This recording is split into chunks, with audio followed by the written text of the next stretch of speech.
Hello students, welcome back to our channel. आज की class में हम कुछ और परक्यूजिट्स कवर अप करेंगे। ये छोटे छोटे परक्यूजिट्स हैं, जैसे गिफ्ट फ्रॉम एम्प्लॉयर हो गया, free food facility to employee, या फिर अगर एम्प्लॉयर एम्प्लॉई के घर के लिए स्वीपर या कोई वॉचमैन फैसिलिटी प्रोवाइड कर रहा है, या supply of gas, electric energy और वाटर फॉर हाउस होल्ड कंजम्पशन। तो ये कुछ हमारे ज़्यादा बड़े परक्यूजिट्स नहीं हैं, छोटे से परक्यूजिट्स हैं। बहुत ही इजी तरीके से इनकी वैल्यू हम फाइंड आउट कर सकते हैं। तो ये हम आज की क्लास में कवर करेंगे और कंसेप्ट के साथ साथ हम इसी से रिलेटेड क्वेश्चन भी देखेंगे आज की क्लास में। तो क्लास शुरू करते हैं।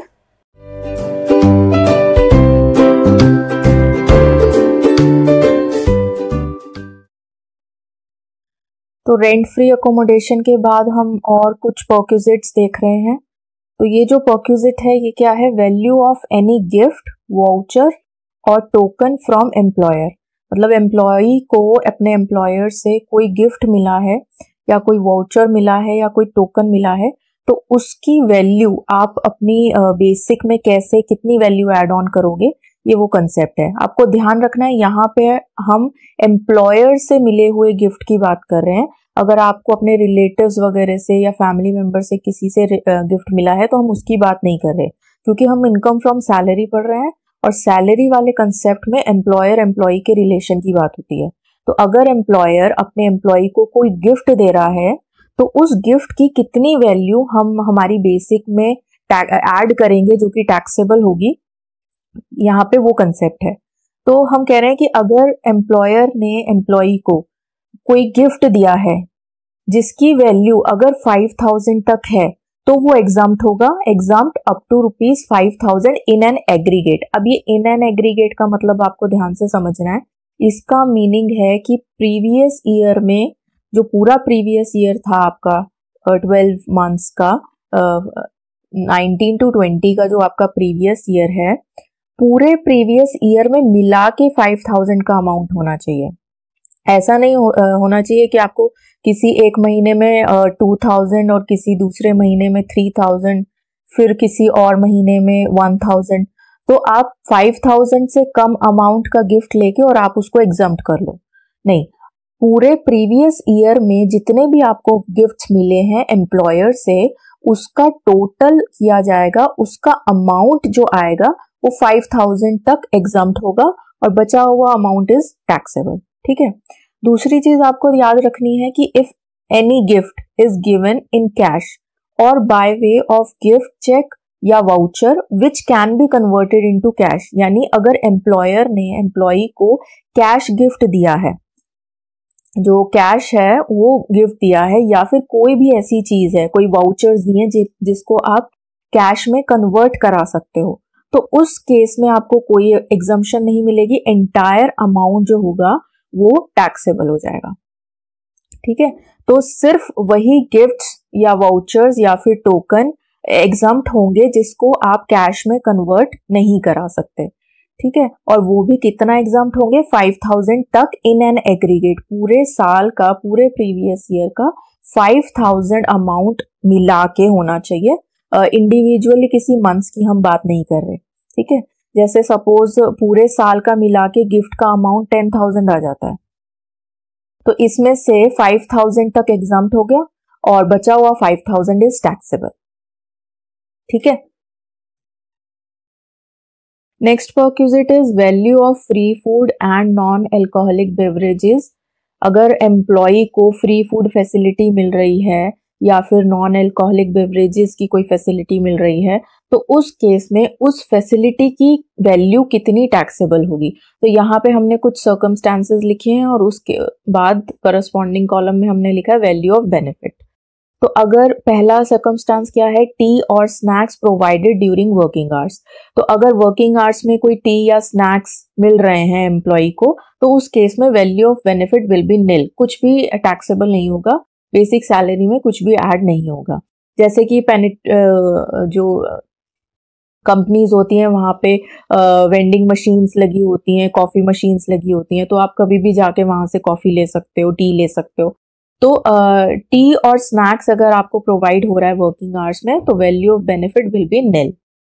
अगर आपको फ्री फूड मिल रहा है या फिर नॉन अल्कोहलिक बेवरेजेस मिल रही हैं during working hours provided in a remote area, मतलब आपका जो वर्किंग प्लेस है वो किसी रिमोट एरिया में, आप किसी प्रोजेक्ट पे काम कर रहे हो, जो प्रोजेक्ट रिमोट एरिया में जाके है उसकी साइट, वहां पे आपको फ्री फूड फैसिलिटी या फिर नॉन अल्कोहलिक बेवरेजेस मिल रही हैं, तो उस केस में भी value of benefit will be nil, कोई टैक्स नहीं लगेगा इस पर्टिकुलर परक्विजिट पे। थर्ड केस आ जाता है free food and non alcoholic beverages provided during working hours at office premises और थ्रू पेड वाउचर्स।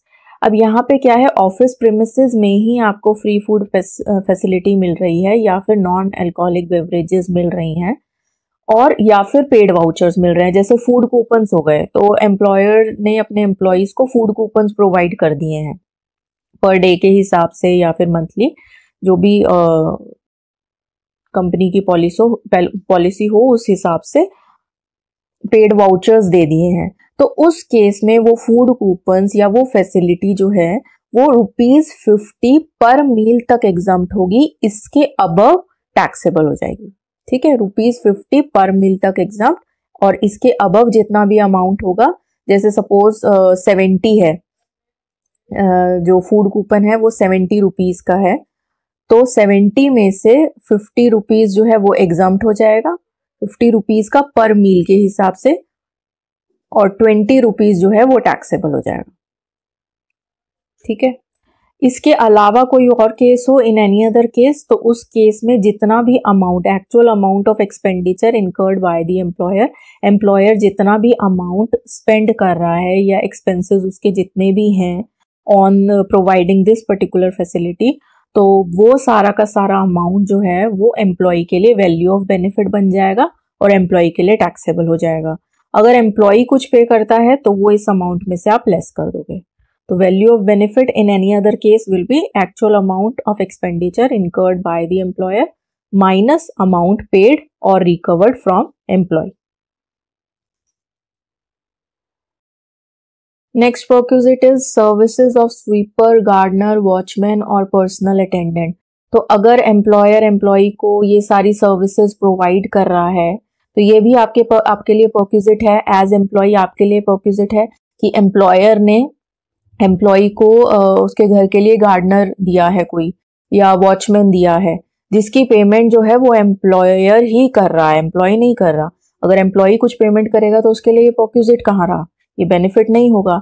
इसलिए ये सारी फैसिलिटीज एम्प्लॉयर प्रोवाइड कर रहा है अपने एम्प्लॉय को, तो उस केस में वैल्यू ऑफ बेनिफिट एम्प्लॉय के लिए क्या होगा, actual cost to the employer. यानी सपोज करो वॉचमैन जो है, वॉचमैन प्रोवाइड कर रहा है एम्प्लॉयर एम्प्लॉय को, और वॉचमैन अगर दिया है तो उसकी सैलरी भी पे करनी पड़ेगी। तो एम्प्लॉयर ने जो ये वॉचमैन प्रोवाइड किया है एम्प्लॉय को, उसके लिए एम्प्लॉयर इसको वॉचमैन को सपोज 5,000 पर मंथ की सैलरी पे करता है। 5,000 पर मंथ जो है वो एम्प्लॉयर इस वॉचमैन को पे करता है। तो एक्सपेंडिचर या कॉस्ट टू द एम्प्लॉयर कितना हो गया, 5,000 पर मंथ। तो वैल्यू ऑफ बेनिफिट एम्प्लॉय के लिए कितना हो जाएगा, 5,000 पर मंथ, और माइनस अगर अमाउंट पेड बाय एम्प्लॉय कुछ है तो वो इसमें से लेस हो जाएगा।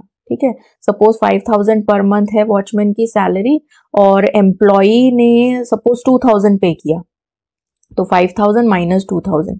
अगर ये नहीं गिवन कि एम्प्लॉय कुछ भी अगर नहीं पे कर रहा है तो सीधा 5,000 पर month will be value of benefit for employee for these services. ठीक है, तो अगर कोई भी स्वीपर, गार्डनर या वॉचमैन या पर्सनल अटेंडेंट की फैसिलिटी एम्प्लॉय को दी जाती है तो वैल्यू ऑफ बेनिफिट क्या होगा, जितना भी कॉस्ट एम्प्लॉयर को पड़ रहा है ये पर्टिकुलर फैसिलिटी प्रोवाइड करने में। ठीक, next is supply of gas, electric energy और वाटर फॉर हाउस होल्ड कंजम्पशन।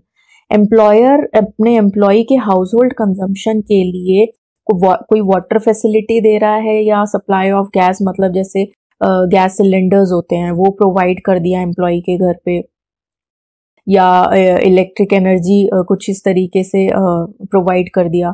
तो इस केस में हमारे पास दो सर्कमस्टांसेस हैं और साथ में वैल्यू ऑफ बेनिफिट। सर्कमस्टांसेस क्या कह रहा है, where such supply is made from resources owned by the employer without purchasing from the outside agency. तो कंडीशन नंबर ए में कह रहा है कि सपोज हम ये सप्लाई ऑफ गैस का एग्जांपल ले लेते हैं। तो जो एम्प्लॉयर है उसकी खुद की गैस एजेंसी है। अब वो खुद एम्प्लॉयर जो है वो खुद ओन कर रहा है, वो किसी आउटसाइड एजेंसी से कोई गैस सिलेंडर जो उसने एम्प्लॉय को प्रोवाइड करना है वो कहीं बाहर से परचेज नहीं कर रहा, एम्प्लॉयर की खुद की गैस एजेंसी है। तो उस केस में वैल्यू ऑफ बेनिफिट क्या हो जाएगा एम्प्लॉय के लिए? Manufacturing cost per unit incurred by the employer. तो एम्प्लॉयर को जितनी भी मैन्युफैक्चरिंग कॉस्ट पर यूनिट पड़ रही है वो एम्प्लॉय के लिए वैल्यू ऑफ बेनिफिट हो जाएगा, और अगर एम्प्लॉय ने कुछ पेमेंट की है तो वो यहाँ पे लेस हो जाएगी। इन एनी अदर केस का मतलब है कि अब एम्प्लॉयर जो है वो ओनर नहीं है, यानी कंडीशन नंबर ए में एम्प्लॉयर की खुद की गैस की एजेंसी थी। कंडीशन नंबर बी में क्या हो जाएगा कि एम्प्लॉयर की खुद की गैस की एजेंसी नहीं है, आउटसाइड एजेंसी कोई है, उसने एम्प्लॉयर ने उस आउटसाइड एजेंसी से गैस सिलेंडर परचेज किया और अपने एम्प्लॉय को प्रोवाइड कर दिया। ठीक है, तो इस केस में value of benefit for employee will be amount paid by the employer. Employer ने गैस सिलेंडर परचेज किया ना आगे एजेंसी से, तो उसने कुछ ना कुछ पे किया होगा, तो जितना भी अमाउंट उसने पे किया होगा एम्प्लॉयर ने वो वैल्यू ऑफ बेनिफिट बन जाएगा एम्प्लॉय के लिए इन एनी अदर केस। और इसमें से अगर एम्प्लॉय ने कुछ पेमेंट की है तो वो हम माइनस कर देंगे।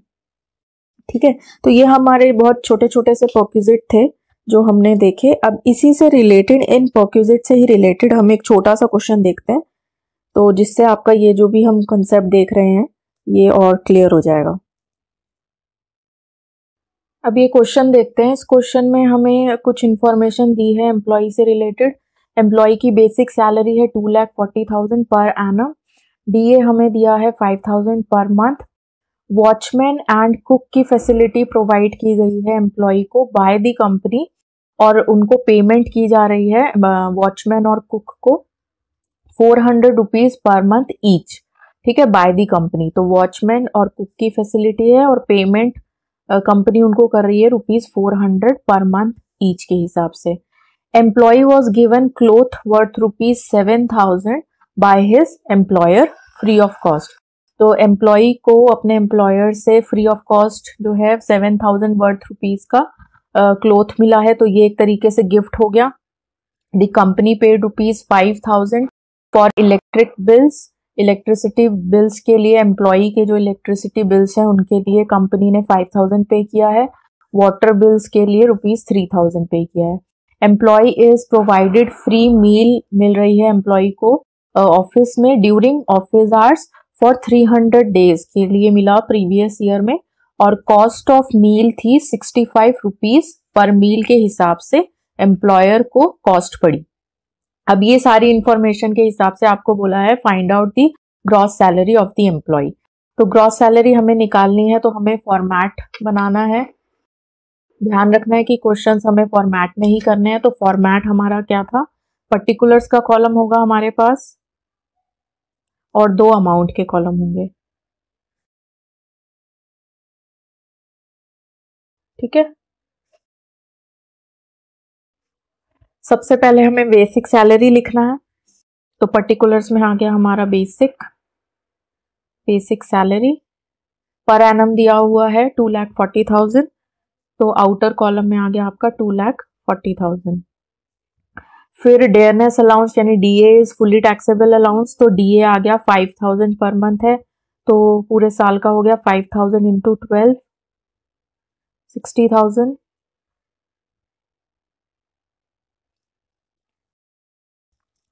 फिर वॉचमैन और कुक की फैसिलिटी मिल रही है, तो ये वो सारे परक्विजिट्स हैं जो मैंने आपको अभी बताए हैं।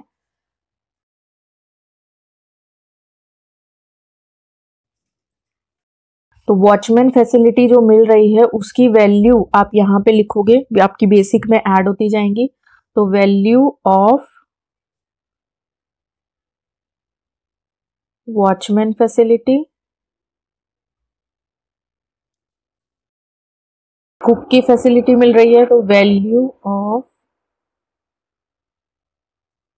कुक फैसिलिटी, अब वैल्यू ऑफ बेनिफिट एम्प्लॉय के लिए कितना होगा, जितना एम्प्लॉयर खर्चा कर रहा है। तो एम्प्लॉयर का खर्चा कितना हो रहा है, 400 पर मंथ ईच के हिसाब से उनको पेमेंट कर रहा है कंपनी। तो वॉचमैन को 400 पर मंथ है, तो 400 इंटू 12 पूरे साल का, और यहाँ पे भी ईच है ना, तो 400 इंटू 12, तो ये हो गया आपका 4800 दोनों का। फिर आपको एम्प्लॉय को गिफ्ट मिला है एक क्लोथ वर्थ ₹7,000 फ्रॉम एम्प्लॉयर। तो value of gift,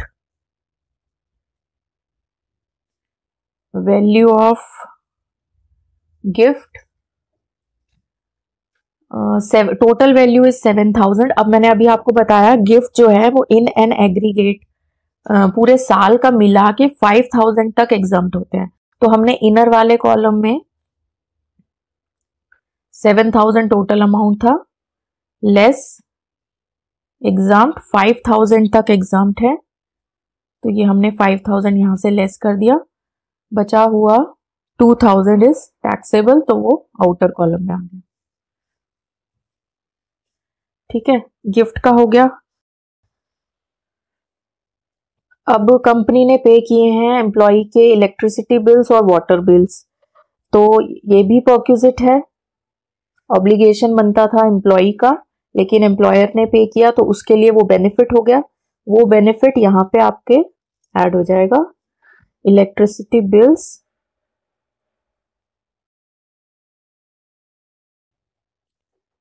paid by employer और वाटर बिल्स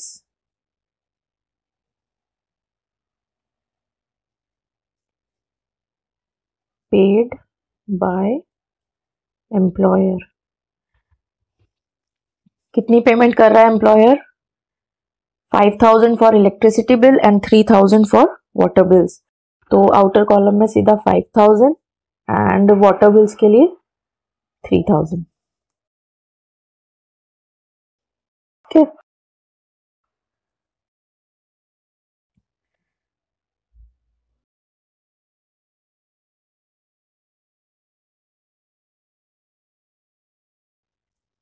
अब इसके बाद है आपका मील। फ्री मील मिल रही है एम्प्लॉय को, 300 डेज के लिए मिली प्रीवियस ईयर में, और पर मील की कॉस्ट पड़ी कंपनी को 65 रुपीज। ठीक है, तो यहां पे आपका हो जाएगा वैल्यू ऑफ फ्री मील। अब ये मैंने आपको बताया कि ऑफिस आवर्स में मिल रहा है, ऑफिस में मिल रहा है, तो ₹50 तक एग्जम्प्ट है, और उसके ऊपर जो एक्सेस होगा वो आपका टैक्सेबल हो जाएगा। तो देखो, इसको दो तरीके से हम लिख सकते हैं। एक तो आपको यहाँ पे दिख रहा है पर मील की वैल्यू जो है वो 65 है, तो 65 में से ₹50 तक तो एग्जम्प्ट हो गया, तो बचा हुआ टैक्सेबल कितना हुआ, 15। ठीक है, तो 15 इज टैक्सेबल, ₹15 के हिसाब से, और 300 डेज के लिए, तो टोटल वैल्यू इज 15 इंटू 300, 4,500। तो एक तो हमारा ये तरीका हो गया फ्री मील लिखने का कि 65 में से हमें पता है 50 तक एग्जम्प्ट है, और बचा हुआ 15 इज टैक्सेबल, 65 माइनस 50 करके 15 इज टैक्सेबल, तो 15 इंटू पर मील के हिसाब से है, तो 300 डेज में उसको इंटू 300 टोटल मील्स मिली होंगी, तो इंटू 300, 4,500। दूसरा तरीका ये 4,500 मतलब टैक्सेबल वैल्यू निकालने का दूसरा तरीका विल बी कि आप यहाँ पे जो आप वैल्यू ऑफ मील लिखना है वो टोटल लिख दो, अमाउंट वाले इनर जो कॉलम है यहाँ पे आप टोटल लिख दो। टोटल जैसे आप लिख सकते हो 65, यहाँ पे मैं एक थोड़ा अलग से मैं आपको बता देती हूँ। जैसे हमें वैल्यू ऑफ मील अगर दूसरे मेथड से निकालना है, वैल्यू ऑफ फ्री मील, तो एक तरीका तो ये हो गया, डायरेक्ट हमने टैक्सेबल वैल्यू लिख दी। दूसरा तरीका ये है कि हम इनर कॉलम में पहले लिखेंगे टोटल अमाउंट, यानी 65 रुपीज के हिसाब से मिल रहा था 300 डेज के लिए, तो ये हो गया आपका इनर कॉलम में 19,500 टोटल। फिर इसमें से लेस कर दोगे आप एग्जम्प्ट, कितना एग्जम्प्ट है, 50 रुपीज तक एग्जम्प्ट है, तो 50 इंटू 300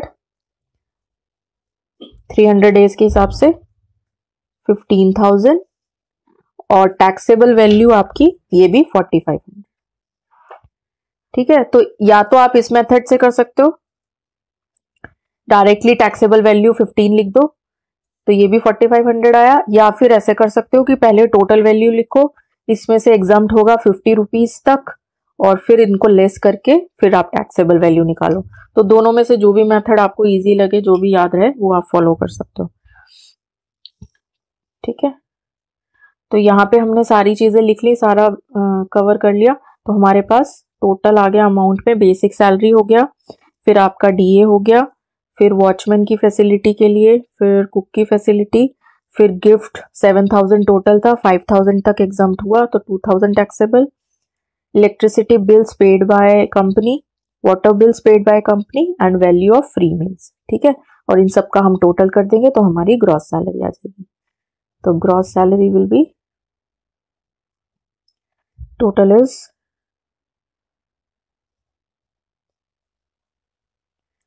324100 324100। ठीक है, तो आज की क्लास में हमने कुछ और छोटे छोटे परक्यूजिट्स देख लिए, इजी से परक्यूजिट्स थे, और एक ये हमने रिलेटेड क्वेश्चन कर लिया। बाकी हम नेक्स्ट क्लास में करते हैं। अगर आपको आज का वीडियो अच्छा लगा हो तो do like, share and subscribe to our YouTube channel और press bell icon for notifications. तो नेक्स्ट क्लास में हम मिलते हैं। Okay, bye bye.